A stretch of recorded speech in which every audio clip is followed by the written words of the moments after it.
April 12th, year 2000. Stadio Olimpico, Rome. A sound echoed around the stadium that silenced 80,000 people. It wasn't the sound of a tackle. It was the sound of a knee exploding. The greatest player on the planet hadn't just torn a tendon, he had completely ruptured his kneecap. The doctors didn't just say his career was over, they said he might never walk normally again.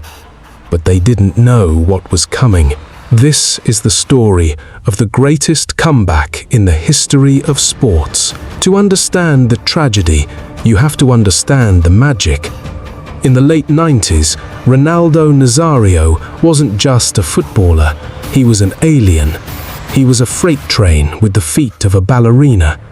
He won the Ballon d'Or at just 21 years old. Defenders were terrified of him, managers couldn't stop him. But the human body isn't designed to move at that speed with that much power, and eventually, the brakes gave out. What followed was 2 years of pure hell.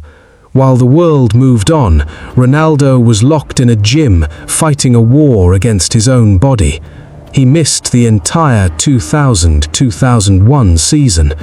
The media was ruthless. They called him fat. They called him a has-been. They said the phenomenon was dead. As the 2002 World Cup approached, Brazil was struggling. They barely qualified. The nation was desperate, and against all medical advice, Ronaldo answered the call.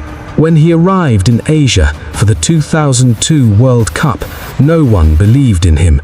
Reporters wouldn't stop asking about his knee. Was it going to snap again? Was he a liability? So he did something brilliant. He shaved his head, leaving only a ridiculous triangle of hair at the front. It looked terrible, but it worked. Suddenly, the media stopped talking about his knee and started talking about his hair. The pressure was off. The monster was awake. He scored in the group stages. He scored in the knockouts. He was limping. He was exhausted, but he was inevitable. He dragged Brazil all the way to the final. The final. Brazil versus Germany. The unstoppable force against the immovable object. German goalkeeper Oliver Kahn, who had conceded just 1 goal the entire tournament. Minute 67. Ronaldo strikes. Minute 79. He strikes again. 2 goals. World Cup champion. Golden Boot winner. They said he would never walk again. They said his career was a tragedy.